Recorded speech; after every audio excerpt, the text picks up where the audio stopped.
빅토르 위고의 가난한 사람들.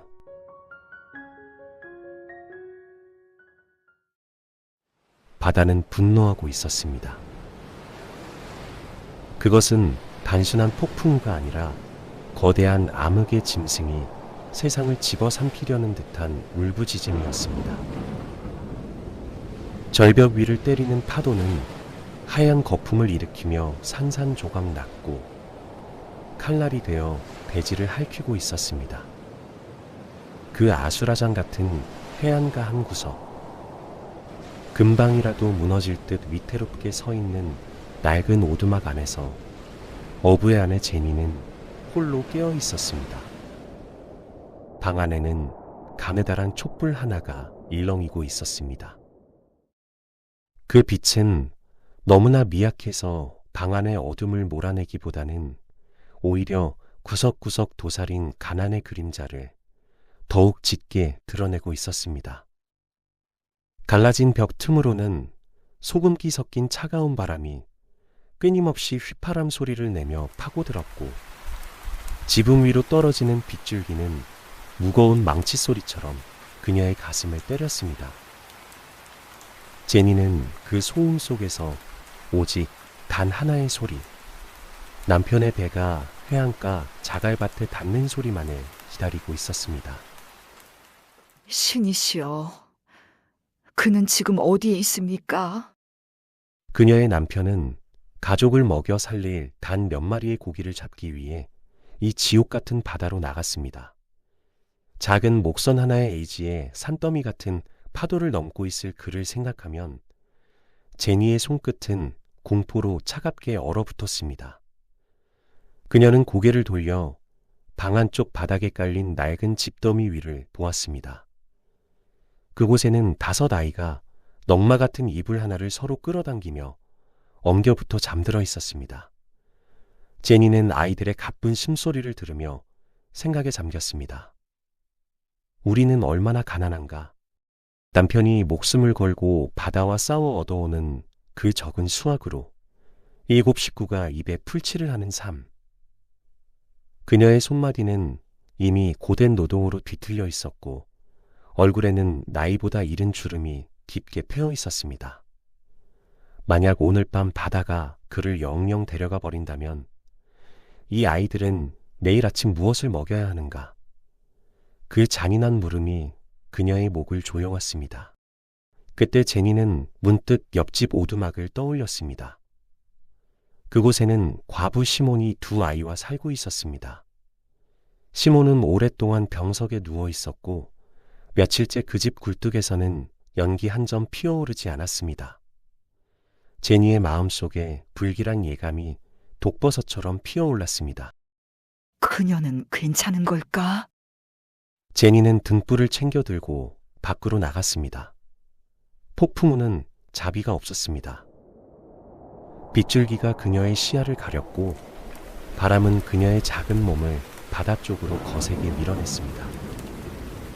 겨우 도착한 시몬의 집은 입구부터 죽음의 정적이 감돌고 있었습니다. 문은 빗장이 걸려있지 않은 채 바람에 덜컹거리고 있었습니다. 제니는 숨을 들이키며 그 어둠 속으로 발을 들였습니다. 등불이 비춘 광경은 참혹했습니다. 침대 위에는 시몬이 창백한 모습으로 누워 있었습니다. 그녀의 눈은 반쯤 뜬 채 천장을 응시하고 있었지만 그 눈동자에는 더 이상 삶의 빛이 남아있지 않았습니다. 그녀는 차갑게 식어 있었습니다. 그리고 그 옆에는 어머니의 가슴이 이미 얼음장처럼 변한 줄도 모르고 서로를 껴안은 채 잠든 2 아이가 있었습니다.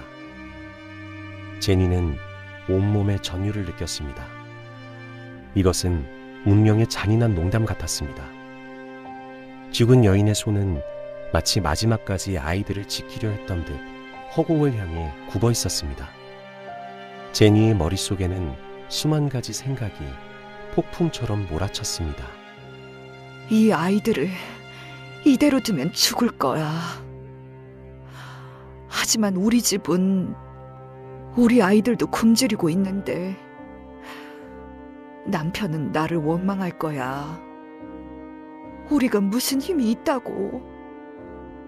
그러나 생각보다 위대한 것은 인간의 본능이었습니다. 제니는 자신도 모르게 두 아이를 안아 올렸습니다.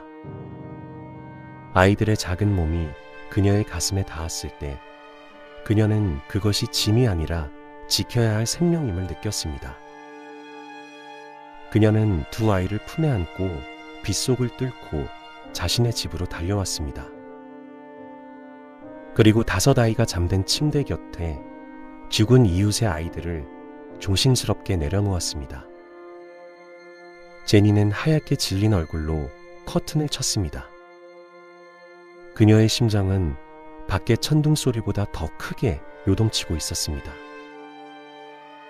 나는 무엇을 한 것이지? 이제 우리는 어떻게 되는 걸까? 이제 그녀는 어둠 속에 앉아 스스로에게 묻습니다. 제니는 어둠 속에 앉아 있었습니다. 방 안의 촛불은 이미 타들어가 비참한 연기만을 내뿜으며 꺼졌고 오직 폭풍 후의 잔해만이 깨진 창틈을 통해 비릿한 바다 내음을 몰고 들어왔습니다. 그녀의 곁에는 7명의 아이가 숨을 죽인 채 잠들어 있었고 그녀의 마음속에는 그 7아이의 무게보다 더 무거운 공포가 딸리를 틀고 있었습니다. 그가 돌아오면 뭐라 할까? 그는 이미 지쳐 있을 텐데. 그가 화를 내며 나를 쫓아내면 어쩌지? 제니는 자신의 결단이 옳았음을 영혼으로는 알았지만 가난이라는 잔인한 현실 앞에서는 죄인처럼 몸을 떨었습니다. 그녀의 심장은 밖의 파도 소리보다 더 크게 요동쳤습니다. 그것은 사랑하는 이를 기다리는 아내의 설렘이 아니라 심판대의 선고를 기다리는 자의 절망에 가까운 떨림이었습니다. 그때였습니다. 밖에서 거친 발소리와 함께 문이 벌컥 열렸습니다. 바닷물에 젖어 무거워진 외투를 걸친 남편이 나타났습니다. 그의 얼굴은 소금기와 피로로 뒤덮여 있었고 빈손에는 텅 빈 그물만이 들려 있었습니다. 남편의 모습은 마치 바다라는 거대한 괴물과 사투를 버리고 간신히 도망쳐 나온 폐전병과도 같았습니다. 제니, 나 돌아왔소. 남편의 목소리는 거친 파도 소리에 섞여 갈라져 있었습니다. 제니는 서둘러 일어나 그를 맞이했습니다. 남편은 등불을 펴며 길게 한숨을 내쉬었습니다. 불빛 아래 드러난 그의 얼굴은 평소보다 훨씬 더 늙고 지쳐 보였습니다. 지옥 같은 밤이었어. 바다가 미친 듯이 날뛰더군. 고기는커녕 목숨만 겨우 건져왔지. 그물마저 찢어지고 말았소. 정말 운도 지독히 없는 날이야. 신께서 우리를 잊으신 게 아닐까 싶을 정도였어. 남편은 젖은 옷을 벗으며 투덜거렸습니다. 하지만 그의 눈은 이내 아내의 부자연스러운 침묵과 창백한 얼굴을 향했습니다. 제니는 남편의 눈을 피하며 식탁 구석의 어둠만을 바라보았습니다. 방 안에는 기묘하고도 숨막히는 정적이 흘렀습니다. 제니는 마른 침을 삼키며 아주 간신히 입을 뗐습니다. 여보, 당신이 없는 동안 옆집 시몬이 죽었어요. 남편의 움직임이 일순간 멈췄습니다. 그는 외투를 내려놓던 자세 그대로 굳어버린 듯 했습니다. 시몬이, 그 가여운 여자가 결국 이 폭풍우를 견디지 못했군. 네, 그녀는 죽었고 그 집에는 아주 어린 2아이가 남겨졌어요. 부모도 없고 불도 꺼진 그 차가운 방에 시체 곁에서 아이들만 남아 있었단 말이에요. 제니의 목소리는 이제 가늘게 떨리다 못해 끊어질 듯 위태로웠습니다. 남편은 아무 말 없이 아내를 바라보았습니다. 제니는 그 짧은 침묵 속에서 수만 가지 재앙을 상상했습니다. 우리에겐 5 아이가 있어. 그들도 굶고 있어. 라는 차가운 현실의 목소리가 남편의 입에서 터져 나올 것이라 믿었습니다. 하지만 남편은 거친 손으로 얼굴을 쓸어내리며 깊은 고뇌에 빠진 듯 고개를 숙였습니다. 그리고 이윽고 제니의 예상을 뒤엎는 낮고 묵직한, 그러나 세상 그 무엇보다 따뜻한 목소리로 말했습니다. 그렇군. 참으로 안타까운 일이구려. 여보, 우리가 비록 가난하고 오늘 고기 한 마리 잡지 못했지만 그 아이들을 그 죽음의 방에 그냥 둘 수는 없지 않소. 그건 인간이 할 짓이 아니오. 우리가 조금 더 굶더라도 내일 아침 내 빵을 반으로 나누더라도 그 아이들을 키워야겠소. 어서 가서 그 아이들을 데려옵시다. 아이들이 잠에서 깨어 엄마의 죽음을 보기 전에 말이요. 남편은 다시 외투를 집어들려 했습니다. 제니는 그 순간 남편을 바라보았습니다. 그의 얼굴은 쇠파와 가난에 찌들어 일그러져 있었지만 그 눈빛만은 세상 그 어떤 귀족이나 성자보다 고귀하게 빛나고 있었습니다. 제니는 흐르는 눈물을 닦지도 못한 채 미소 지었습니다. 여보, 사실은 제니는 떨리는 손으로 방구석에 처진 낡은 커튼을 천천히, 아주 천천히 걷어 올렸습니다. 제니는 떨리는 손으로 방구석에 처진 낡은 커튼을 천천히, 아주 천천히 걷어 올렸습니다. 여기 있어요. 그곳에는 그녀의 5 아이와 시몬의 2 아이가 마치 처음부터 한 배에서 태어난 형제들처럼 서로의 숨소리를 나누며 평온하게 잠들어 있었습니다.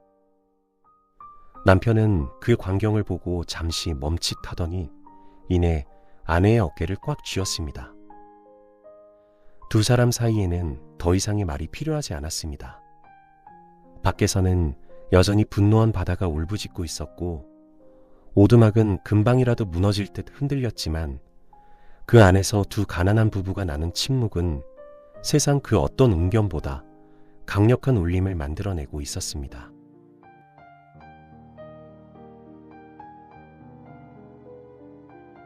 폭풍우가 몰아치는 바다 위에서 생사의 갈림길을 헤매다 돌아온 남편, 그리고 굶주린 5 아이를 둔 채 이웃의 아이 2을 품에 안은 아내. 이들에게 현실은 여전히 가혹하고 내일 아침 나누어야 할 빵은 더 작아졌을 것입니다. 하지만 여러분, 카슈탄카가 익숙한 주인의 품으로 돌아가고 방랑하는 시인이 고독 속에서 자아를 찾았다면 오늘 이 가난한 부부는 그 모든 여정의 끝에서 사랑이라는 가장 위대한 인간의 길을 보여주었습니다. 우리가 지치고 가난할 때 누군가의 시린 손을 잡아주는 그 용기는 어디서 나오는 것일까요? 어쩌면 진짜 부유함은 통장의 숫자가 아니라 비바람치는 밤 누군가를 위해 걷어올릴 수 있는 그 낡은 커튼 뒤에 숨어 있는지도 모릅니다. 따뜻한 밤이 되었으면 좋겠습니다. 아날로그 서재였습니다.